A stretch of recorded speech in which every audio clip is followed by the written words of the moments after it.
What is going on, everybody? Shwazy here, and in today's video we're going to be reviewing the all-new facelifted 2024 Mercedes Benz AMG GLE 63S. It's definitely a mouthful, but it is an incredible vehicle. In today's video we're going to talk exterior, interior, we're going to talk about the powertrain pricing, then we're going to get behind the wheel and take this for a test drive. So if you guys are in the market for a GLE 63, or maybe you just want to know what all the latest and greatest is all about, then I suggest you stay tuned for the whole video. But we got a lot to discuss, so let's get started. Okay, so about the AMG GLE 63S. Now, before we get started, I briefly want to talk about the history of the GLE. For those of you that don't know, this was previously called the ML class, and it was released back in 1997 as a body-on-frame SUV. It was actually Mercedes' first real venture into the crossover segment, and it was even featured in Jurassic Park. But of course, that vehicle has gone through several different generations. In 2015, they renamed it the GLE, but this is the fourth generation of the ML/GLE, and this was introduced back in 2019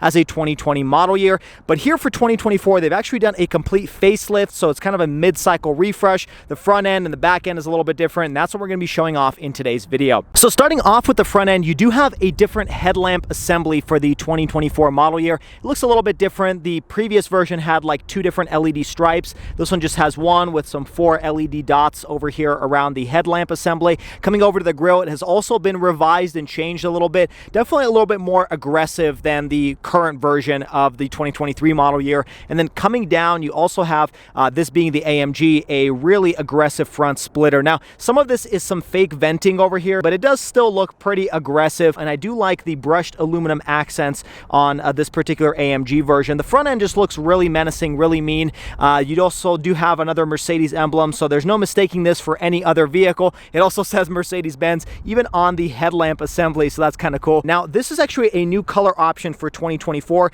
It's called the Twilight Blue Metallic, and there's actually two new color options, and there's two new choices on the interior, which we'll get to. Now, coming over to the side, not a huge difference for the facelift. They kind of left this mostly unchanged, but let's talk about the AMG exterior. So you do have these body painted fender flares, which looks really nice, kind of matches the theme of the vehicle. And then coming down here, these are AMG specific wheels and tires, and they look really good. These are Michelin Pilot Sports. They're actually 285/40 22-inch wheels, so that's pretty massive. And then take a look at that brake caliper. Now, this particular vehicle does have the carbon ceramic brakes, so they're upgraded option. They're pretty massive, and they are a bit sensitive, especially when you're just driving in day-to-day traffic. But these are 16.5 6-piston front brake calipers, and they're absolutely massive. I mean, that's over a foot of just brake caliper. I should also mention you do have a ride control air suspension, so inside the vehicle, and depending on what drive mode you're in, you can actually adjust the height of this vehicle. And I'm going to throw some footage up on the screen right now to show you what that looks like as you're changing it using the knob inside of the vehicle. And it does actually make a pretty big difference in terms of height. It goes up and down a few inches, giving it a sportier stance when you need it, or a more rugged stance if you're going off-roading. Now, coming further back, you do have the V8 bi-turbo, and we'll talk about the powertrain here in just a few minutes. And then the rest of it is mostly unchanged. I do like the brushed aluminum look over here. Not too much of a body line that runs from front to back. It's not super aggressive on the side. You do have a small body line over here on the door panels. And then coming over to the top, you do have a brushed aluminum roof rail. Again, a little bit more of that chrome accents. I like that they didn't just go for a blacked out look like a lot of other vehicles do when they choose a sportier version. This one still has that luxurious chrome or brushed aluminum look to it, but it also has that performance under the hood. Now, coming to the back, this is what I really want to talk about. These are some beefy tires back here. You're looking at 325/35 22-inch wheels, so 325 millimeter, just to give you a frame of reference.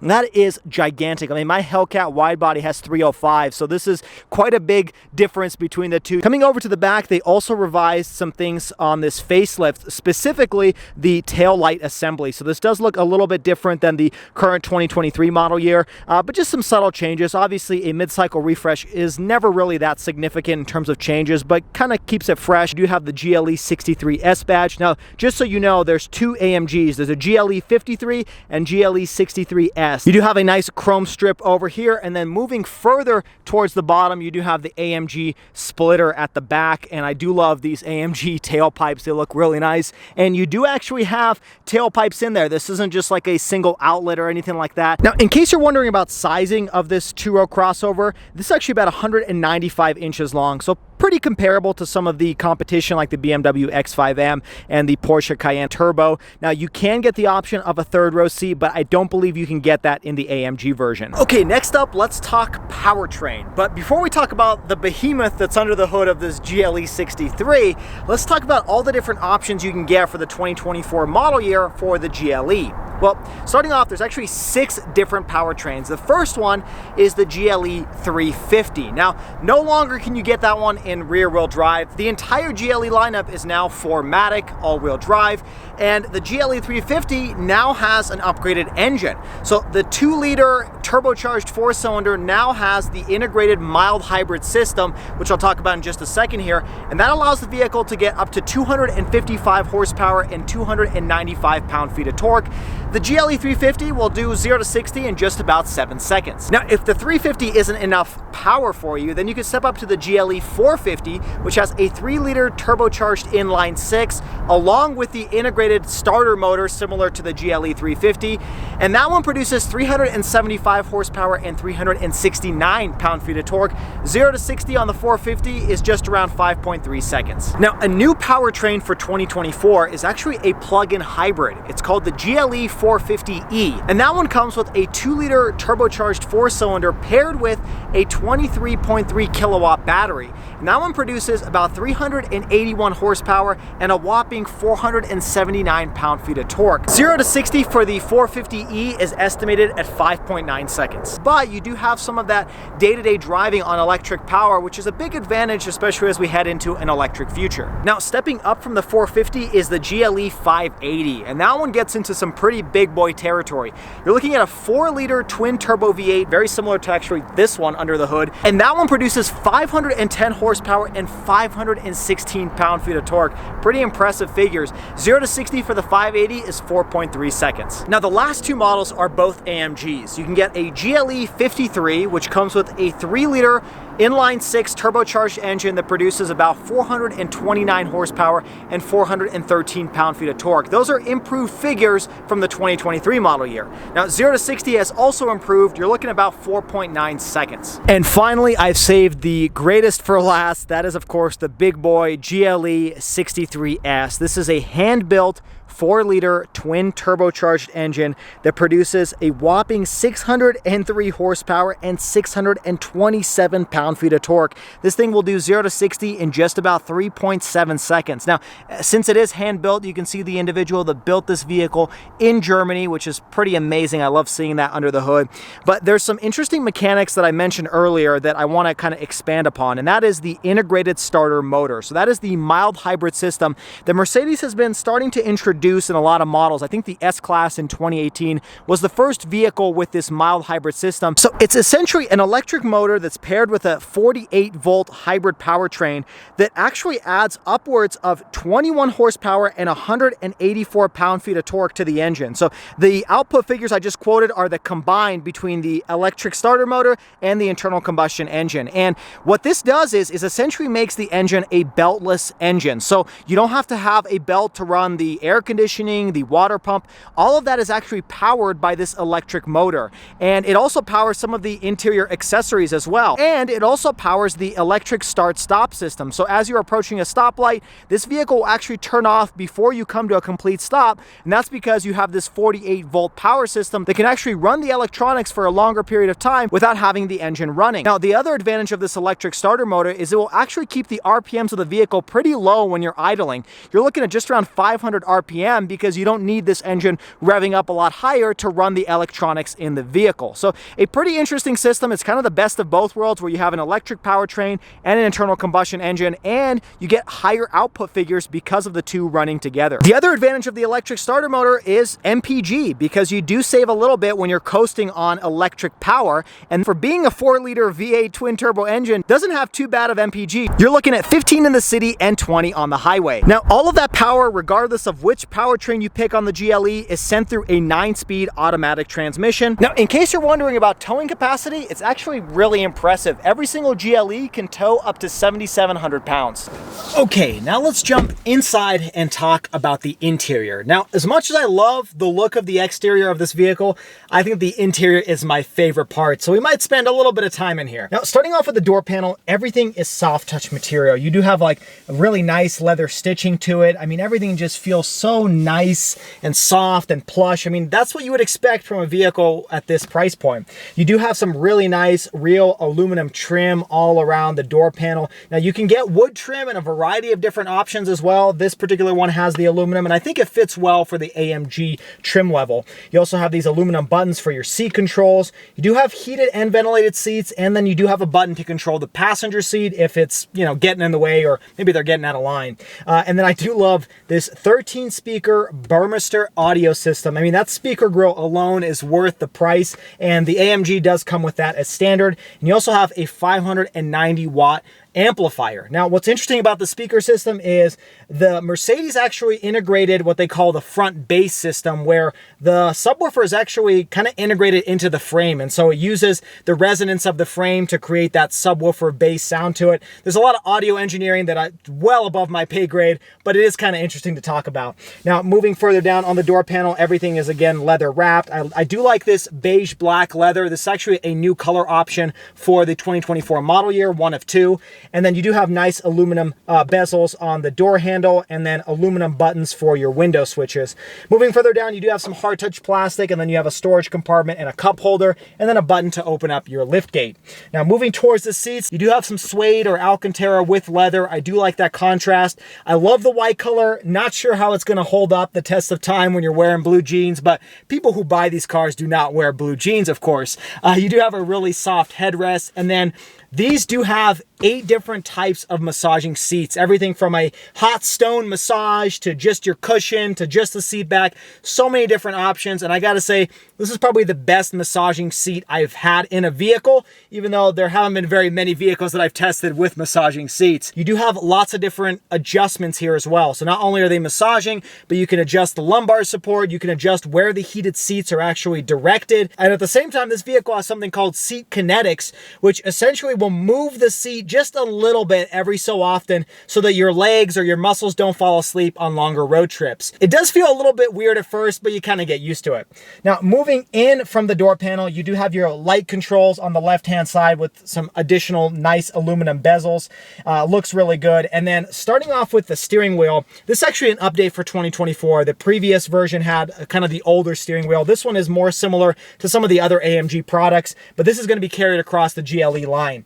On the left-hand side, you have your buttons to control your instrument gauge cluster display, and it's all touch-sensitive buttons. So you simply have to swipe or, you know, push down on a haptic feedback type of button, and that's how you actually go through the menus on your instrument gauge cluster display. Moving further down from that first row of buttons, you have your cruise control settings. This does have adaptive cruise control, blind spot monitoring, lane keep, lane centering, and this thing will change lanes on the freeway, and I'll show you what that looks like when we get behind the wheel and drive it. On the right-hand side of the steering wheel, that's where you have your touch-sensitive controls, very similar to the left-hand side, but that is going to control the center infotainment screen. So each set of buttons kind of controls its own screen. You do have two 12.3-inch screens over here, so lots of screen real estate on the interior. Now, moving down from the steering wheel, from controlling your infotainment screen, you do have your buttons for your audio settings, your voice activation, stuff like that. Now, I will say the touch-sensitive controls do take a little bit of getting used to. The one thing I will say, though, is that the volume control is kind of this touch-sensitive slider, and I kind of wish they somehow would have integrated a physical button for your volume, because it does seem like sometimes it goes a little bit too loud when you're swiping or a little too quiet. Now, fortunately, you do have a volume control in the center arm console, but rather than take your hands off the steering wheel, I wish there was some sort of physical control to be able to adjust the volume. Now, further down from the steering wheel, you do have these light up buttons, or switches. I don't even know what to call them. And these are pretty interesting, and I've reviewed this in the AMG GT as well. On the right-hand side, you have your button to manipulate the different driving modes. So you have everything from individual to comfort to sport, sport plus. You also have a race mode, and you just simply turn the dial, and that's how you circulate through the different drive modes. And you can push the button, and then it will actually open up the drive modes on your infotainment screen. Now, on the left-hand side, that button is a little bit more robust. So if you tap the top of the screen, you'll actually go through different settings on the top portion of the screen. And then if you tap the bottom, you'll go through a different set of menus on the bottom screen. And what that does is it's essentially your quick access buttons. And in order to activate them, you actually push the switch on the left-hand side of the toggle, and that will activate the certain feature or whatever page you're on. So for example, if you want to turn off your start-stop system, you simply navigate to that part of the screen, and then you push on that toggle, and then it will turn off your start-stop system. Now, the steering wheel itself is nice leather wrapped. You can actually get a variety of different steering wheels, and I do like the golf ball texture that kind of feels good in the hands. You do also have aluminum paddle shifters, which feel really good, and they work really quickly. The 9-speed auto is fantastic. On the left-hand side, you have your windshield wiper controls, pretty intuitive stuff. It does have automatic windshield wipers. And on the right-hand side, you have your gear selector for your drive, parking, reverse, etc. Now, moving up to the infotainment screen, to the left of it, you do have your vents, which kind of integrate into this platform where the screen actually sits. But the instrument gauge cluster is very, very robust. So not only do you have, your typical menus like tire pressure, mileage, service, all of that stuff that you find in pretty much every car nowadays, but you also have different themes. So you have everything from like a race theme to just your understated theme if you feel like everything's a little bit too cluttered. You even have something called an off-road theme if you do choose to off-road your $120,000 vehicle. So lots of different menus there, and not only does it change the instrument gauge cluster, it also changes the theme of your infotainment screen. So you kind of have to stick to a theme throughout the entire vehicle, and then if you get tired of it, you can swipe away and choose something else. Now, if you swipe up on the steering wheel, you'll actually go through a few different themes for your head-up display, and it's a pretty robust head-up display. You have everything from your RPM to your speed to your navigation system. I mean, it is a pretty massive section of the windshield that you do have to get used to, but luckily they do have some more subtle head-up displays that don't really get in the way as you're driving. Now, moving further in, lots to talk about. Like I said, you do have this 12.3-inch infotainment screen. You do have wireless Apple CarPlay, wireless Android Auto. Those things are all standard. But not only is this a touchscreen, you can also manipulate it with this haptic feedback mouse that's located in the center arm console. So there's plenty of different ways to actually manipulate the system. There's a lot of redundancies here, and you can actually use your voice activation to pretty much do the exact same stuff. So there's 4 different ways to control the center display. And you have everything from your comfort settings, which is where you're going to manipulate the massage seats and the ambient lighting. Need I say, there's like a dozen different types of ambient lighting themes, and you can also just pick a monochrome color if you just want to stick to one theme on the interior. So it's a very customizable interior, and I will say the ambient lighting is absolutely gorgeous. I mean, Mercedes is probably the leader in terms of ambient lighting, and this GLE is no exception to that. I mean, you can go through so many different colors. It's like an orchestra of different colors on the inside, and every time I've had somebody sit inside this vehicle, they're absolutely amazed with the beauty of that ambient lighting. It really is gorgeous, and props to Mercedes for doing that. But then you can also manipulate your audio, your media. So lots of different functionality in the center display. You can also, of course, look up the weather. You can open up your AMG performance pages, which includes everything from where the power is being sent, how much horsepower, what incline or grade you're on, along with your fuel consumption if you really want to see that in AMG mode. And then you do actually have a dash cam recorder in this vehicle as well, which is a really nice feature. I think every car should have that nowadays because of how crazy some people are out there on the roads. Now, moving further down, you do have a set of 4 air vents, and for 2024, they've actually covered these with like a brushed aluminum texture. That's kind of a new feature for this model year. And then again, a little bit more of that aluminum bezel that goes all the way to the passenger side and the door panel. And then below here, for those of you that hate touchscreen controls, you do have a set of manual switches and buttons which feel really nice for your climate control. So you can easily manipulate the temperature, the fan speed. You can even open the menu for your climate control where you can go into a much more robust set of settings, including your air ionizer, which will actually purify the air coming into the vehicle. It will even tell you how good the air is outside the vehicle. And you have something called the fragrance system, which is actually a little compartment located in the glove box where you can actually put a AMG or Mercedes fragrance, and this thing will pump that inside of the cabin, and you can choose from 3 different levels of fragrance on your interior in case, somebody in the car is a little bit smelly. But anyways, you can also manipulate the second row row of seats because they do have their own climate control using the front screen. And so there's a lot of buttons that you can click to get to the menu you want to without actually having to hunt around for it inside of this MBUX system. And it's a pretty robust system overall. Like you can say something like, "Hey Mercedes, how can I help? What year was Albert Einstein born?" Takes a second. Albert Einstein was born on March 14th, 1879. So it's almost like an Alexa device at home, and it does some pretty cool things here and there. And of course, you can use that functionality to open up certain climate control menus or adjust the temperature. It does all of that for you without you even having to take your hands off the steering wheel. Now, moving further to the passenger side, just a little bit more of that leather dashboard. Everything is soft touch material, leather wrapped. There's no hard touch plastics here, which is something you would expect from a vehicle of this price point.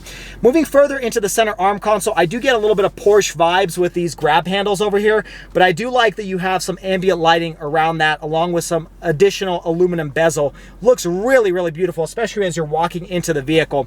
You do have this piano black plastic here, which isn't my favorite, but I think it matches with the white and black interior.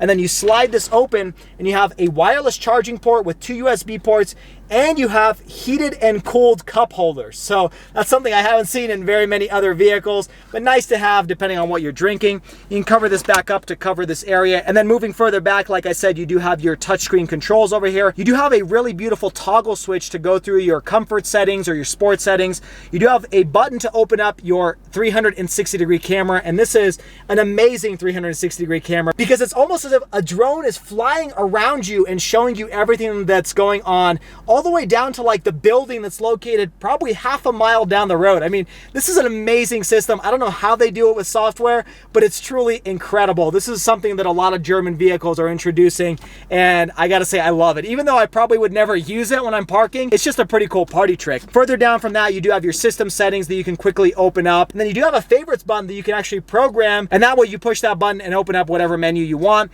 On the right hand side, you have your volume switch, which is also a really nice aluminum bezel touch to it. You do have your quick access buttons for your navigation, your radio, and your telephone. And then further down from that, you do have this little arm pad so you can rest your palm and actually manipulate the touchscreen.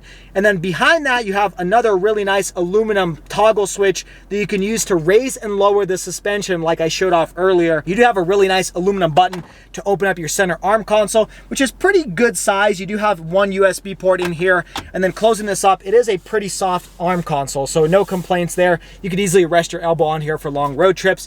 Coming above, the one complaint I do have about this interior is you don't have any type of rear view camera mirror, which really surprises me for a vehicle of this price point to not have something like that. I think a lot of the American brands have that, even in like Chevys and GMs. Moving further up, you do have your light controls, your light stack, just quick access buttons for that. And then you do have a toggle to open and close your large panoramic sunroof. Now, another little complaint I do have is even though the sunroof bar is pretty far back, the sunroof actually only opens up about halfway. It's actually a pretty small sunroof opening. I don't really get why they didn't let it go maybe another foot or so backwards, because you definitely have the space for it.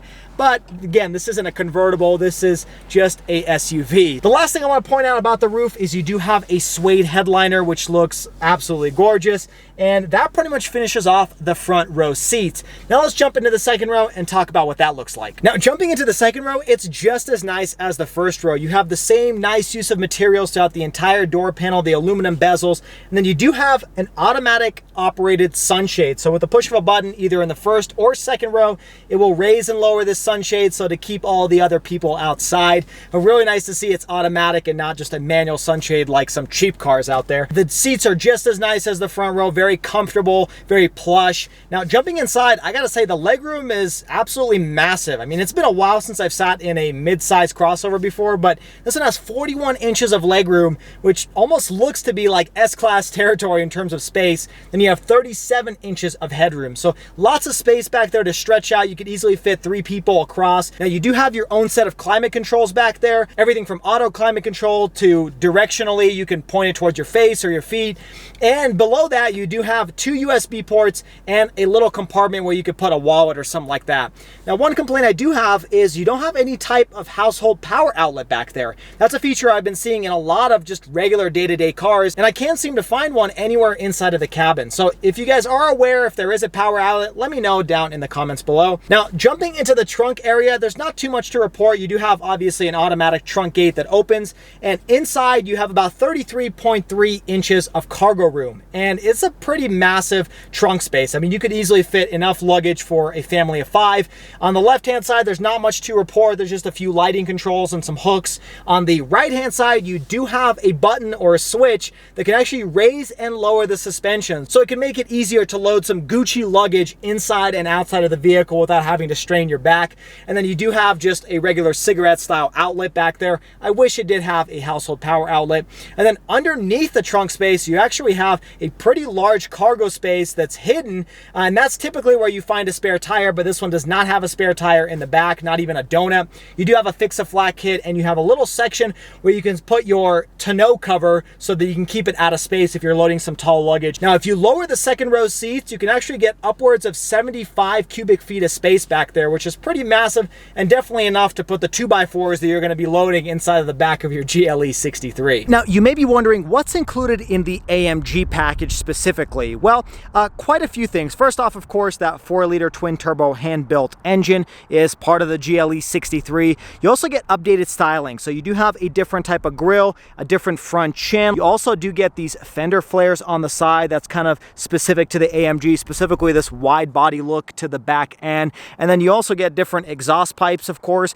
and a different rear spoiler and rear diffuser. Finishing off the exterior, you also get adaptive high beams for the AMG package, and you do have these floodlights that shine on the ground as you open the door, which looks really nice. I'll overlay some footage of what that looks like in the evening. Now, although some of the safety tech you still have to pay for and upgrade above the base price of the GLE 63, for 2024 they did add some really nice touches as standard if you choose the 63S. First off, the panel roof is now standard on the GLE 63, along with heated and ventilated seats. Prior to that, you did have to pay for that option. Another standard feature is the Burmester audio system, which is really nice. Also, jumping inside, the GLE 63 now gets you the air purifier system, which is located in here inside of the glove compartment. You also have the augmented reality GPS system as standard now. The GLE 63 also includes the head-up display. You also get these multi-contour front seats. And of course, with this being the AMG, you do get the AMG performance exhaust as standard, and that is very nice to hear,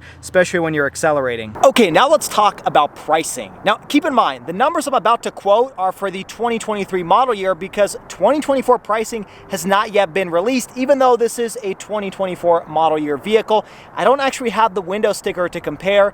I imagine the pricing is going to be pretty similar year over year, but maybe the 2024 is a little bit more expensive. Now, the GLE 350 starts at just around $58,000. You can step up to the GLE 450, and that one's just about $67,000. Now, you can step up to the baby brother of this vehicle, which is the GLE 53, and that one starts at just around $77,000. Now, the GLE 580 with the big 4-liter twin-turbo V8, that one's around $84,000, and this top-of-the-line GLE 63S starts at just around $120,000. Now, in terms of reliability, it's really hard for me to say because I really have to own this vehicle for a long period of time, but just for your reference, US News and JD Power rate this vehicle 80 out of 100 in terms of reliability, and in their scale, that's actually an average rating. Now, in terms of warranty, every single new Mercedes comes with a 4-year, 50,000-mile limited warranty. Okay, now let's get behind the wheel and drive it. Real quick, I want to show you what the Mercedes key looks like. It's the same key they've been using for a couple years. You got your lock, unlock, you got your alarm, and then the automatic lift gate as well.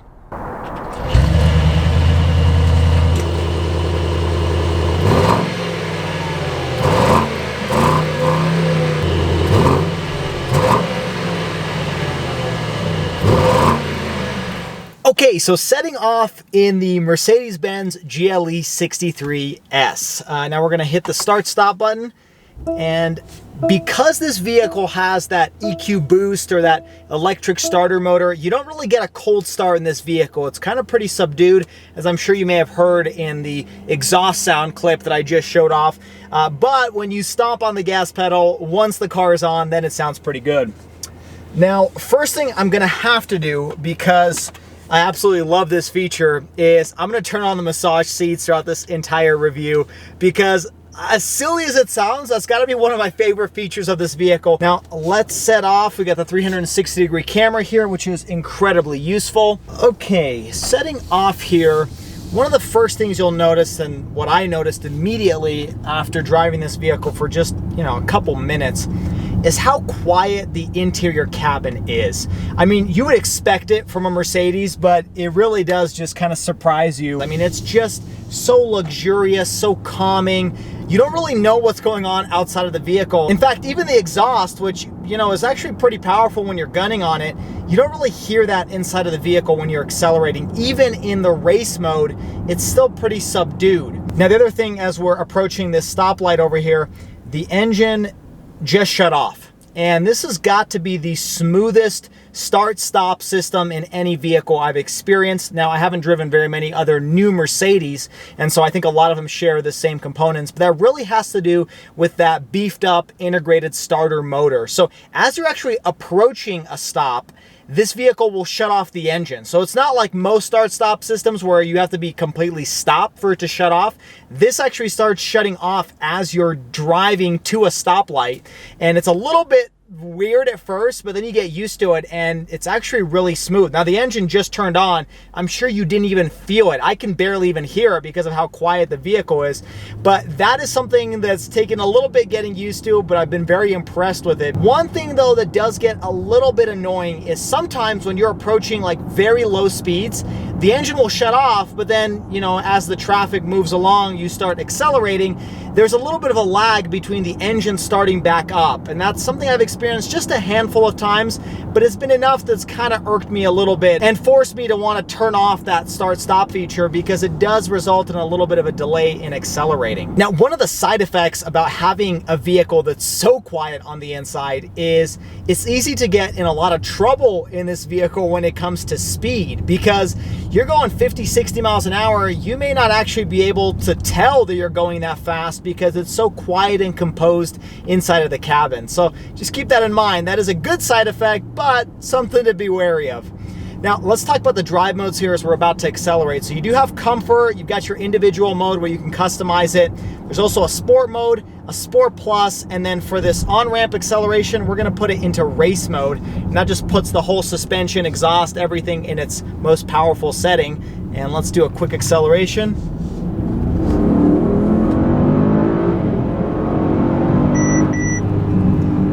So, talking about the power as my camera just shifted, let's put it back into comfort mode. What you will notice is in comfort mode, this thing is a little bit softer on bumps. So when I'm going to be talking about ride quality, I'm actually going to put it in comfort mode because I don't think it's fair to put this vehicle into sport plus mode or race mode and talk about comfort, because the suspension does adapt based on what setting you're in. Talking about the acceleration, this thing is wickedly quick after you get past a little bit of that turbo lag. And that kind of surprises me because not only does this vehicle have that electric motor, integrated starter motor that kind of gives you a little bit extra boost, but this is also a V8 engine. Granted, a smaller one at 4 liters, but you do still have a little bit of turbo lag here. So when you're talking, 0 to maybe 15, it takes maybe a second and a half for it to really kick in. But once you get into the higher RPM range, once that turbo spools up, this thing has just gobs of power. And the transmission, which is a 9-speed automatic, is very quick to downshift, upshift. So I've downshifted and then power right into it. I mean, it sounds really good. It feels really good. I think from like 30 to 70, this thing does that in probably about like 2 seconds. Now 0 to 60 time, like I mentioned earlier, it's 3.7 seconds. I'm at a higher elevation here in Utah, so it's not going to perform as well, but performance is really good here, especially when you're really on it, at the 30 mile an hour and up range. Now, comparing this to the X5M I reviewed a couple years ago, was a used X5M, I think it was 2018. This thing feels more powerful when you're going from like 30 to, 70.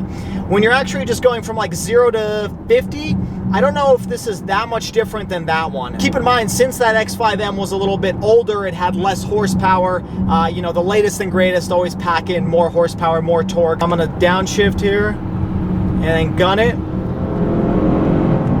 Yeah, I mean, it's incredibly fast, incredibly fast. And then talking about corners here as we're taking this little curve on the freeway, it stays pretty planted. Now, you know, physics can't hide. This is gonna be a little bit more wobbly than your low-slung sports cars, but honestly, going 65, 70 on that curve really didn't make any difference for me because I felt very planted and very sure-footed in terms of the handling of this vehicle. But again, it's not a sports car. It's just got a very good suspension for handling curves, better than majority of SUVs I've driven. Now, I do want to talk about the safety features here because they're pretty robust, some of the best in the industry.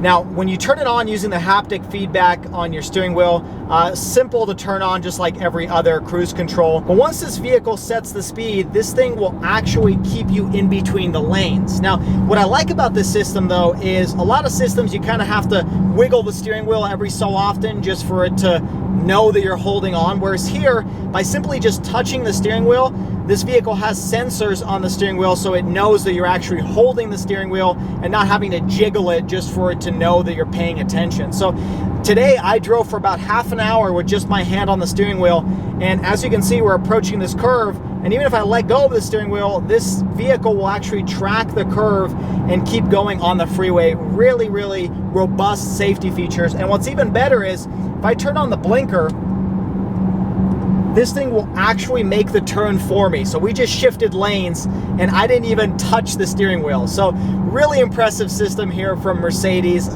know, this is rated one of the best in the industry. And I think they're really a leader along with some of the other German brands in terms of some of the best safety tech. So we're just gonna do a quick downshift. I just wanna do a little pull on the freeway and see how it handles. Yeah, I mean, at the higher speeds, this thing pulls more powerful than the X5M I reviewed. I'm really impressed with the power. So this is a 4MATIC all-wheel drive system, and most of the time all-wheel drive systems can send maybe 50%, maybe 60 to the back, whereas in the AMG 63S, it can send 100% of the power to the back, making it feel pretty much like a muscle car. I mean, that's what I love about Mercedes, is they are probably the most muscle car-like German brand that's out there. I mean, they just do some really crazy things, and I'm so glad they've still kept a V8 engine under the hood of the 63S. I mean, this may be the last generation where you can get a V8, because even the C63 now is getting a 4-cylinder. So I mean, the fact that you can still get a V8 under the hood for a 63S is really just amazing, and you better buy one now because it's not going to last forever. Okay, now next up, I do want to talk about the ride quality and comfort of this vehicle. And for this segment, I specifically chose a really bad road here that we have in Utah, which is pretty much every road, but specifically this one, it's been damaged by a lot of the snow we had over the winter. And what I will say about the comfort and ride quality, as you may be able to see on the screen, is this isn't by any means a Mercedes S-Class when it comes to the ride quality and comfort. But that being said, this is definitely going to be softer than any sports car you've ever driven. I mean, it really is amazing what they're able to do by mixing performance and comfort into one vehicle. I mean, consider the fact that this is sitting on 22-inch wheels with low-profile tires. This thing actually is really comfortable. Now, there are softer SUVs out there for sure, but are there softer SUVs out there that have over 600 horsepower and can do 0 to 60 in 3.7 seconds?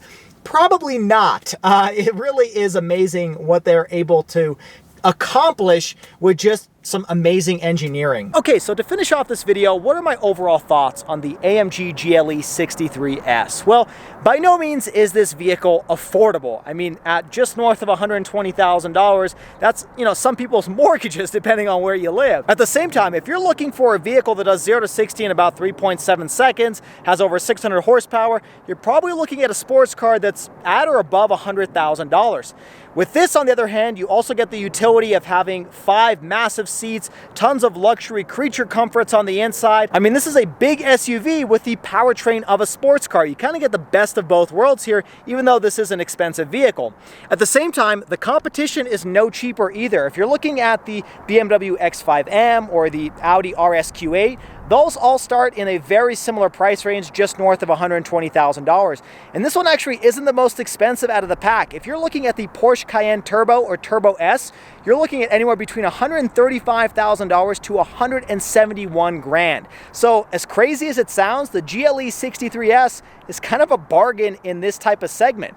But let me know what your guys' thoughts are. Would you consider one of these vehicles? Because you do get quite a bit of bang for your buck considering all the performance and the practicality of a crossover, but there's also a lot of good competition out there as well. Let me know your thoughts down in the comments below, and if you enjoyed this video, make sure you hit that like button and subscribe to the channel for all of the weekly car reviews and different car videos. As always, everybody, I hope you stay schwazy, stay healthy, and have a wonderful day.